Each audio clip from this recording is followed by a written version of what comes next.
Hello everyone, welcome to my YouTube channel ख्वाबों के पंख। आज इस वीडियो में हम देवशयनी एकादशी की व्रत कथा सुनाने जा रहे हैं। देवशयनी एकादशी जो कि 29 जून 2023 को है, यह आषाढ़ मास में आती है। इसकी कथा को सुनने से आप सारी बीमारियों से दूर रह सकते हैं। आपके जीवन में आ रही सारी परेशानियां दूर हो जाएंगी। आपको अपार धन मिलेगा। आपकी सारी मनोकामनाएं पूर्ण होंगी और साथ में यदि कोई दुर्घटना आने वाली है तो वह भी टल जाएगी।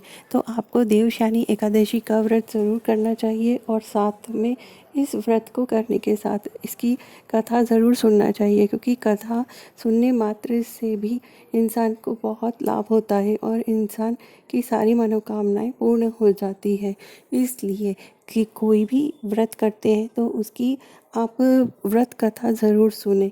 व्रत कथा सुनने से ही हमारे व्रत की पूर्णता होती है और उसका फल भी हमें पूर्ण मिलता है।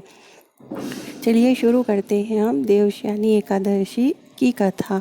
पौराणिक कथा के अनुसार बहुत समय पहले मानधाता नाम का एक राजा था। राजा काफ़ी अच्छा और नेक दिल का था, जिस कारण उसकी प्रजा हमेशा उससे काफ़ी खुश और सुखी रहती थी। एक बार राज्य में 3 साल तक बारिश नहीं हुई। इससे राज्य में हाहाकार मच गया, अकाल पड़ गया। सभी लोग हाहाकार मचाने लगे।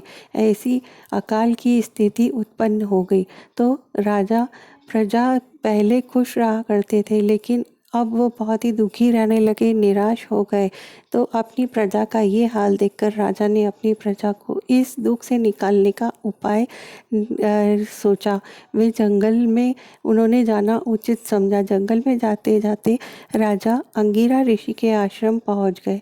ऋषि ने राजा से उनकी परेशानी की वजह पूछी तो राजा ने उन्हें सारी बात बताई और अपने दुख का कारण बताया और उन्होंने अपना दुख ऋषि के सामने जाहिर कर दिया। तब ऋषि ने राजा को आषाढ़ी एकादशी का व्रत रखने की सलाह दी और साथ में व्रत करने के बाद व्रत की कथा सुनने के लिए भी कहा। ऋषि की बात मानकर राजा वापस अपने राज्य लौट आए और अपनी प्रजा से इस व्रत को निष्ठापूर्वक करने की सलाह दी। राजा के कहने पर पूरी प्रजा ने व्रत किया, पूजा विधि से किया और पूजा के प्रभाव का ऐसा असर हुआ कि राजा के राज्य में एक बार फिर से वर्षा हुई और जिससे पूरा राज्य एक बार फिर से धन धान्य और पूरा खुशियों से संपूर्ण हो गया।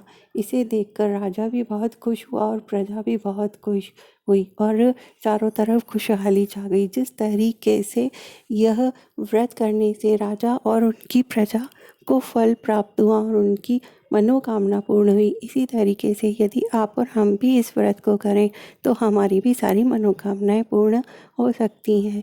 तो आप भी देवशयनी एकादशी का व्रत ज़रूर करें ताकि भगवान श्री हरि आपकी भी सारी मनोकामनाओं को पूर्ण करें। यदि ये जानकारी अच्छी लगी हो तो वीडियो को ज़्यादा से ज़्यादा शेयर कीजिए और चैनल को सब्सक्राइब कीजिए ताकि आप, और साथ में अच्छे कमेंट्स कीजिए, बेल आइकन को प्रेस कीजिए ताकि आने वाले वीडियोस का नोटिफिकेशन आपको मिलता रहे। धन्यवाद।